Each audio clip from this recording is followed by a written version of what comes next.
Good afternoon. नमस्कार. मी स्नेहल पाटकर. बातमीपत्रात तुमचं सगळ्यांचं स्वागत आहे. बातमीपत्राला सुरुवात करूयात. पाहूयात बातमी 36 जिल्ह्यांची वेगवान स्वरूपात, पण त्याआधी नजर टाकूयात महत्त्वाच्या बातम्यांवर.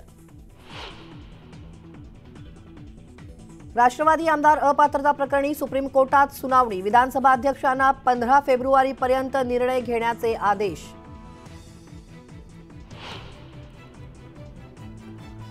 मनोज जरांगेंची भुजबळांवर पुन्हा टीका. लोकांच्या अन्नात माती कालवण्याचं काम सुरू असल्याचं म्हणत दिला खोचक सल्ला.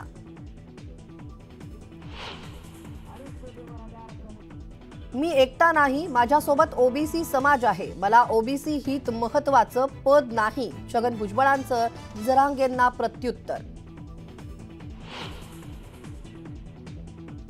मराठा आरक्षण अध्यादेशाला नारायण राणेंचा विरोध. पत्रकार परिषदेत मांडणार भूमिका. लासलगावमध्ये कांद्याच्या भावात घसरण. संतप्त शेतकऱ्यांनी लिलाव पाडले बंद. निर्यात बंदी उठवण्याची शेतकऱ्यांची मागणी.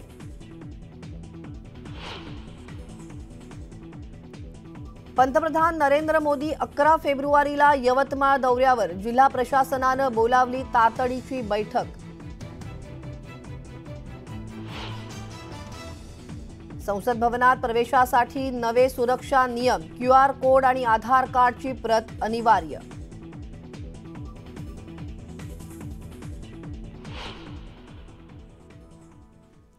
आणि आता पाहूयात बातमी 36 जिल्ह्यांची वेगवान स्वरूपात. ओबीसी नेत्यांचं बैठक सत्र सुरूच आहे. आज मंत्री छगन भुजबळ यांच्या निवासस्थानी बैठक पार पडतेय. हरकती कशा प्रकारे नोंदवायच्या आहेत यावरही या बैठकीत चर्चा होणार आहे.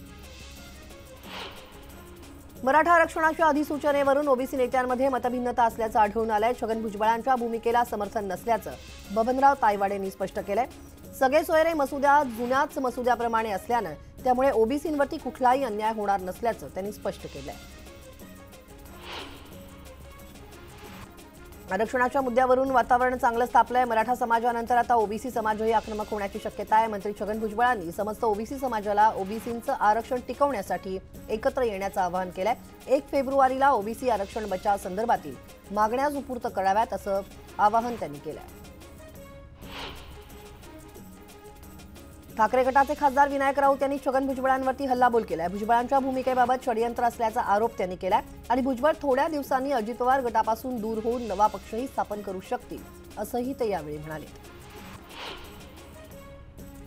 जरांगे पाटलांनी भुजबळांवरती जोरदार टीका केली. सोशल मीडियावरती बोलण्यापेक्षा थेट बोला असं आवाहन जरांगेंनी भुजबळांना केलंय. दुसऱ्याच्या अन्नात माती कालवण्याची काहींना सवय आहे असा टोलाही त्यांनी लगावलाय. नव्या कायद्यानं प्रमाणपत्र मिळाल्यावर विजयी सभा घेणार. अभ्यासकांनी अधिसूचनेवरती हरकती मांडाव्यात, त्यामुळे कायदा मजबूत होईल असं जरांगे पाटलांनी म्हटलंय. तर एकही मराठा आरक्षणाशिवाय राहणार नाही असं त्यांनी सगळ्यांना पुन्हा ठणकावलंय. जरांगे पाटील 2 दिवसीय रायगड दौऱ्यावरती आहेत. रायगडात शिवरायांसमोर नतमस्तक होणार आहेत. यावेळी ते रायगडमधील मराठा बांधवांशी संवाद साधणार आहेत. केंद्रीय मंत्री नारायण राणे आज पत्रकार परिषद घेणार आहेत. मराठा समाज आरक्षणासंबंधी राज्य सरकारनं घेतलेल्या निर्णयाशी मी दिलेल्या आश्वासनाशी सहमत नाही असं नारायण राणे म्हणालेत आणि नाराजी त्यांनी व्यक्त केलेली आहे. नारायण राणे यांनी केलेल्या थेट विरोधानं भुजबळ यांच्या नाराजीला बळ मिळण्याची शक्यता आहे. मराठ्यांबाबत काढलेल्या अध्यादेशावर ओबीसी नेत्यांकडून आक्रमक प्रतिक्रिया येऊ लागल्या. सरकारनं काढलेला अध्यादेश म्हणजे ओबीसी समाजावर झालेला आघात आहे. मुख्यमंत्र्यांनी शिवरायांची शपथ घेऊन शब्द दिला, मात्र अध्यादेश देण्याच्या निर्णयामुळे मुख्यमंत्र्यांनी स्वतःचं समाधान करून घेतलं अशी टीका विरोधी पक्षनेते विजय वडेट्टीवारांनी केली आहे. तर सरकारचा हा निर्णय छोट्या समाजाला उद्ध्वस्त करणारा आहे असंही वडेट्टीवार म्हणाले.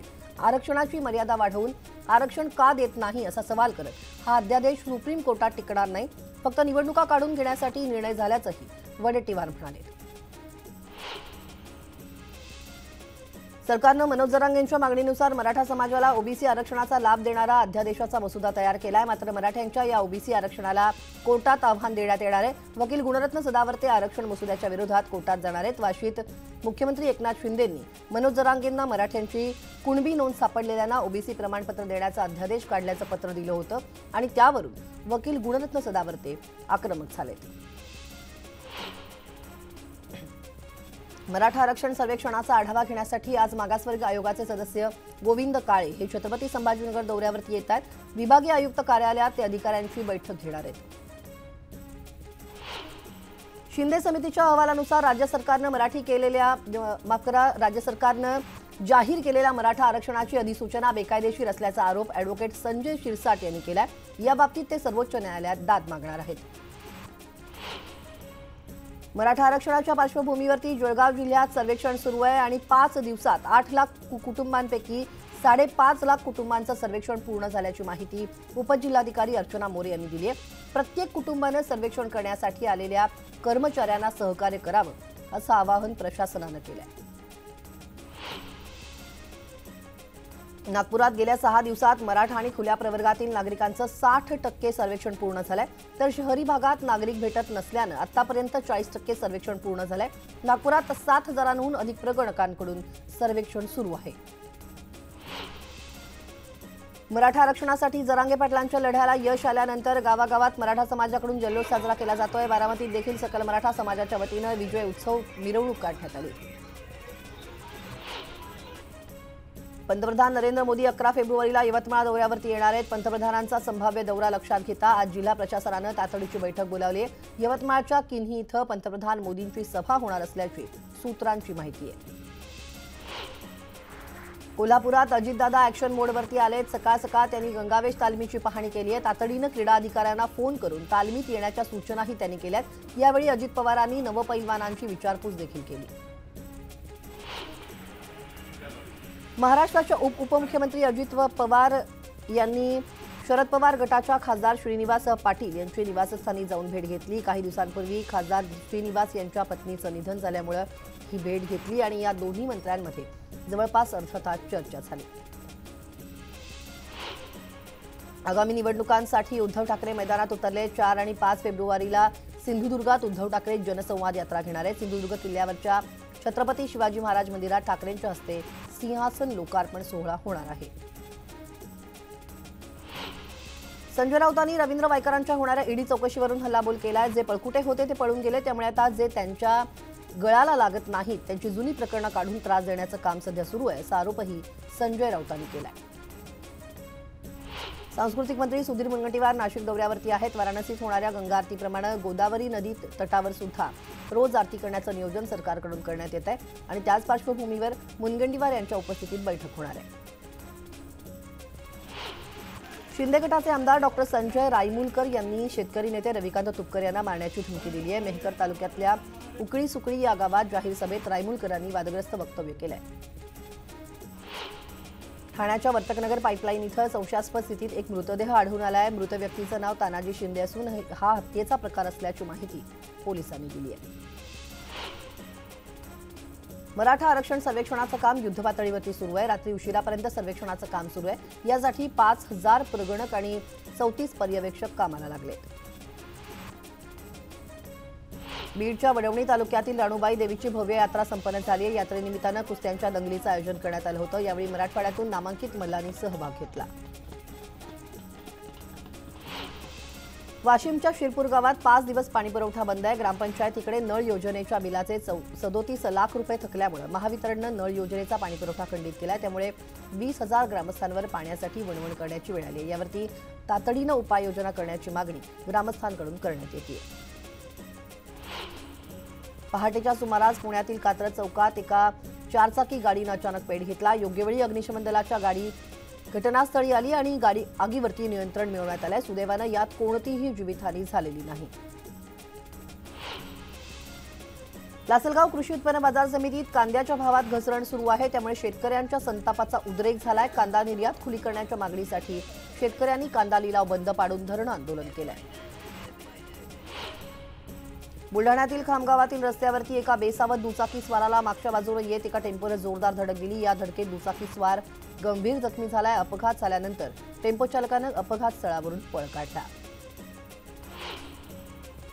पीपल्स रिपब्लिकन पक्षाकडून नागपूर दीक्षाभूमीपासून मुंबई चैत्यभूमीपर्यंत 35 जिल्ह्यातून संपर्क यात्रा निघणार आहे आणि या यात्रेमध्ये 2000 कार्यकर्ते सहभागी घेणार आहेत आणि 14 फेब्रुवारीपासून या यात्रेला सुरुवात होणार आहे। पुणे जिल्ह्यात अनेक नवमतदारांनी मतदार यादीत नाव नोंदवलेलं आहे, त्यामुळे यंदा पुणे जिल्हा मतदारसंख्येत पहिल्या क्रमांकावरती आलाय। जवळपास 81,27,091 मतदारांकडून नाव नोंदणी करण्यात आली आहे। रेल्वे रूळ ओलांडताना गेल्या 2 वर्षात 2300 जणांचा मृत्यू झालाय। अपघात रोखण्यासाठी मुंबई रेल्वे विकास महामंडळाकडून प्रयत्न सुरू आहेत। 30 पादचारी पूल उभारण्यात येणार आहेत, तर 2 पुलांचा विस्तारही करण्यात येणार आहे। पालिकेच्या रुग्णालयात आता MRIची मशीनची प्रतीक्षा संपलेली आहे। KEM, नायर, कूपर आणि सायन रुग्णालयामध्ये नवी मशीन येणार आहे। गेल्या अनेक दिवसांपासून मशीनमुळे गैरसोय होणाऱ्या रुग्णांना आता दिलासा मिळणार आहे। लग्नाच्या कार्यक्रमात आणि सोसायटीच्या कार्यक्रमात विनापरवाना गाणी वाजवल्यास आता कारवाई होऊ शकते, असा हायकोर्टानं महत्त्वाचा निकाल दिलाय। वसई आणि विरारमध्ये सांडपाणी प्रक्रिया प्रकल्प आणि डम्पिंग ग्राउंडसाठी आरक्षित भूखंडावरती तब्बल 41 बेकायदा अनधिकृत इमारती बांधण्यात आलेल्या आहेत। या बाबतीची याचिका उच्च न्यायालयात दाखल करण्यात आली आहे, त्यामुळे उच्च न्यायालयानं वसई विरार महापालिकेकडे खुलासा मागितलाय। कांद्याच्या भावात मोठी घसरण झाल्यानं लासलगावमध्ये शेतकऱ्यांचा उद्रेक झालाय। संतप्त शेतकऱ्यांनी लिलाव बंद पाडलेत। छत्रपती संभाजीनगर शहरात गेल्या 5 दिवसांमध्ये तब्बल 1,04,412 घरांचं सर्वेक्षण करण्यात आलंय। 23 जानेवारीपासून आजपर्यंत 50% सर्वेक्षणाचं काम झालंय। 31 तारखेपर्यंत सर्वेक्षण पूर्ण करण्याचं आवाहन प्रशासकीय यंत्रणेसमोर आहे। जिंतूर तहसील कार्यालयामध्ये उभ्या असलेल्या तहसीलदारांच्या वाहनाला अचानक आग लागली। या घटनेमध्ये वाहन पूर्णपणे जळून खाक झालंय। आग नेमकी कशामुळे लागली हे अद्यापही समजू शकलेलं नाही। सांगलीच्या कवठे महाकाळ शहरामध्ये लागलेल्या भीषण आगीमध्ये 4 ते 5 दुकानं जळून खाक झाली आहेत। या आगीत 35 नवीन दुचाकीही खाक झालेल्या आहेत, मात्र ही आग नेमकी कोणत्या कारणातून लागली हे स्पष्ट होऊ शकलेलं नाही। कोळसा कशात टाकतात याच साधं ज्ञान नसलेले मोदींच्या विरोधात आरोप करत असल्याचं म्हणत भाजपच्या महिला प्रदेशाध्यक्षा चित्रा वाघ यांनी नाव न घेता काँग्रेस नेते राहुल गांधींवरती खरमरीत टीका केली। कोळसा कशात टाकतात याचं साधं ज्ञान नसलेले मोदींच्या विरोधात आरोप करत असल्याचं म्हणत भाजपच्या महिला प्रदेशाध्यक्षा चित्रा वाघ यांनी नाव न घेता राहुल गांधींवर टीका केली आहे। पुण्यामधून अयोध्येला जाण्यासाठी काही विशेष रेल्वे गाड्या सुटणार आहेत। अयोध्येसाठी 15 विशेष गाड्या 30 जानेवारीपासून सोडल्या जाणार आहेत। विशेष गाड्यांसाठी प्रवाशांचा समूह असेल तरच तिकीट आरक्षित करता येणार आहे। किमान 15 प्रवाशांचा समूह आवश्यक आहे। अयोध्येत वाढत्या गर्दीमुळे गाड्यांचं वेळापत्रक पुढे ढकललंय। पुणे वेधशाळेकडून पुणे जिल्ह्यात पुन्हा थंडी वाढण्याची शक्यता वर्तवण्यात आली आहे। पुण्यात 8 फेब्रुवारीपर्यंत गारठा राहणार आहे, त्यामुळे आठवड्याच्या शेवटी शहरात पुन्हा थंडीचा पारा घसरणार आहे। नागपूरकरांचं आराध्य दैवत असलेल्या टेकडी गणपती मंदिरात आज तिळी चतुर्थीच्या निमित्तानं गाभाऱ्याला आकर्षक सजावट करण्यात आली आहे। बाप्पाच्या दर्शनासाठी मंदिरात भाविकांची मांदियाळी पाहायला मिळते।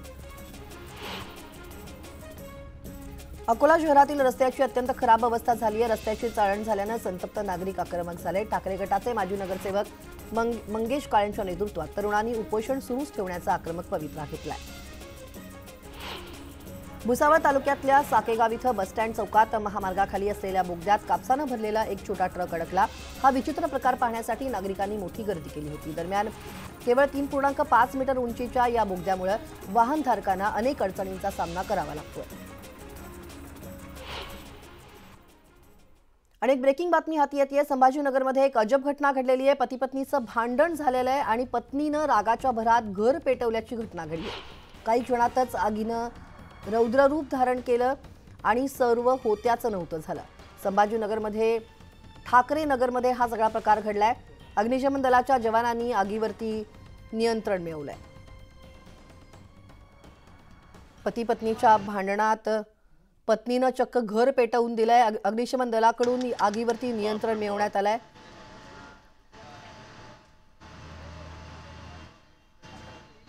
आणि उर्वरित घडामोडी पाहूयात वेगवान स्वरूपात। मिरज तालुक्यातील सलगरे गावाच्या यात्रेच्या निमित्तानं भव्य विना लाठीकाठी बैलगाडीच्या शर्यतीचं आयोजन करण्यात आलंय आणि या शर्यतीमध्ये सुमारे 70 बैलगाड्यांनी सहभाग घेतला होता। ही शर्यत पाहण्यासाठी बैलगाडी शर्यती प्रेमींनी मोठ्या प्रमाणात गर्दी केली होती। संभाजीनगरमध्ये अत्यल्प पाऊस पडल्याचं परिणाम आता जाणवू लागलेले आहेत। जायकवाडी प्रकल्पात केवळ 40% जलसाठा उरलेला आहे आणि 160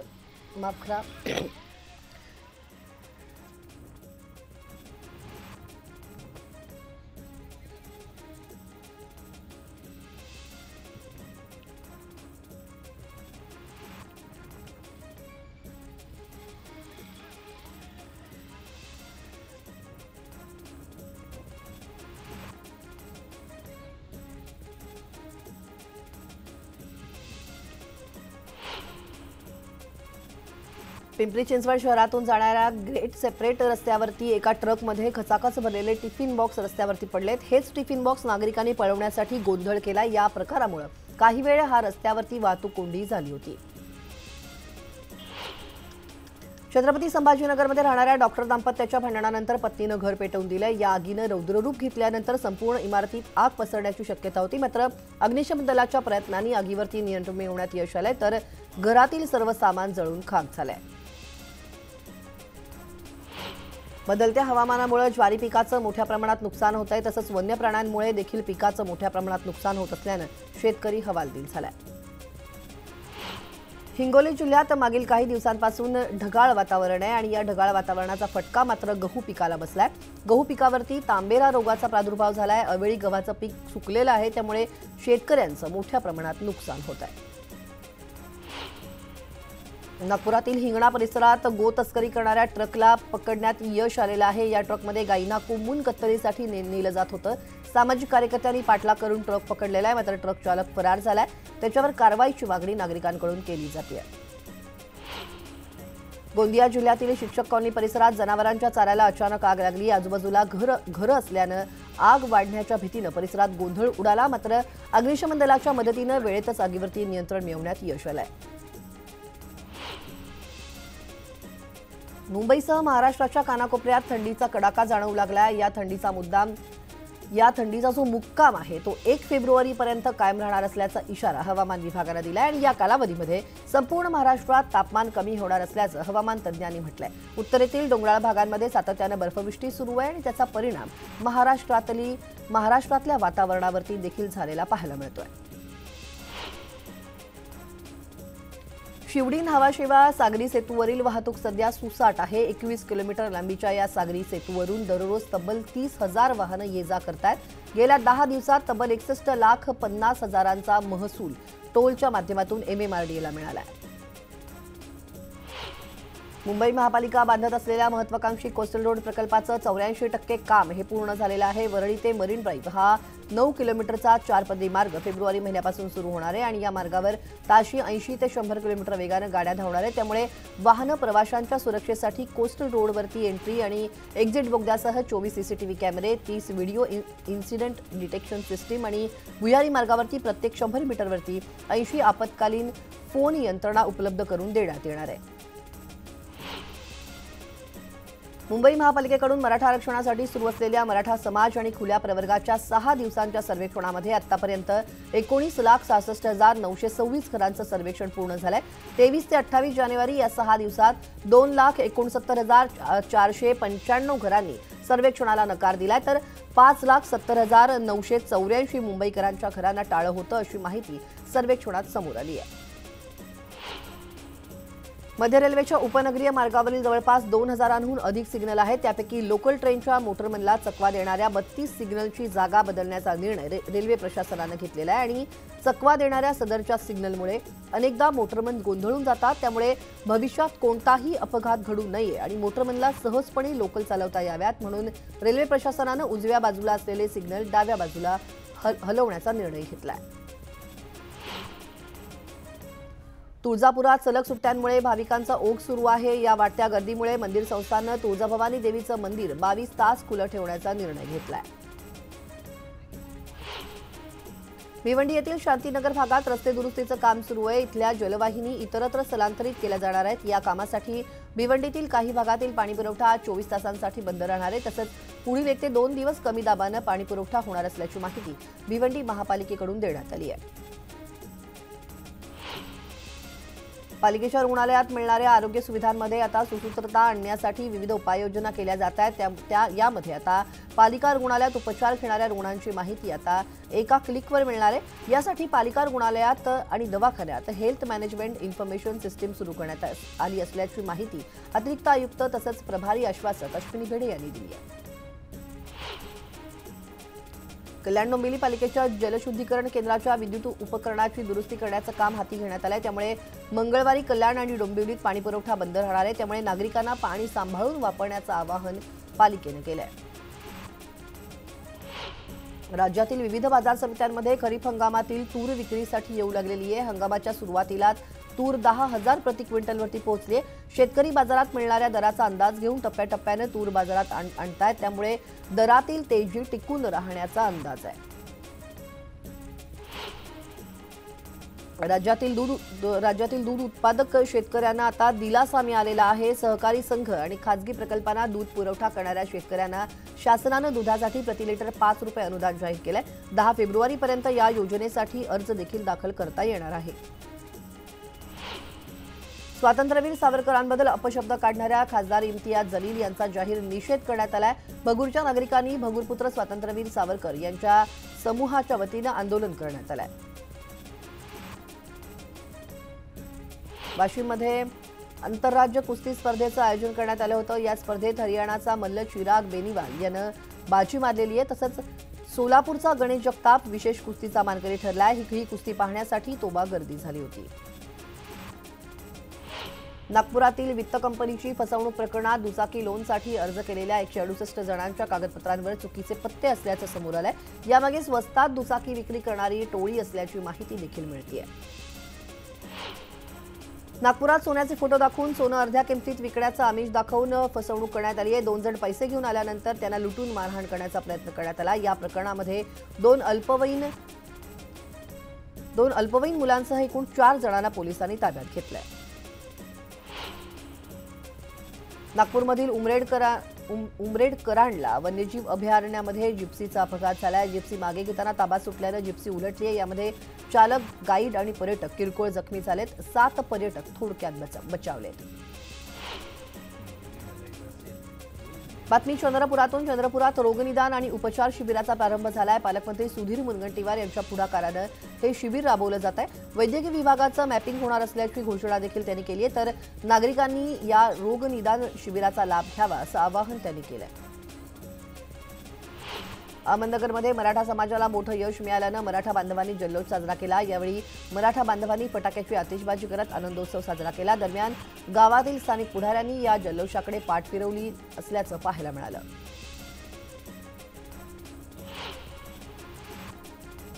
या सगळ्या घडामोडींसह या बुलेटिनमध्ये वेळ झाली इथेच थांबण्याची. पहा फक्त न्यूज 18 लोकमत.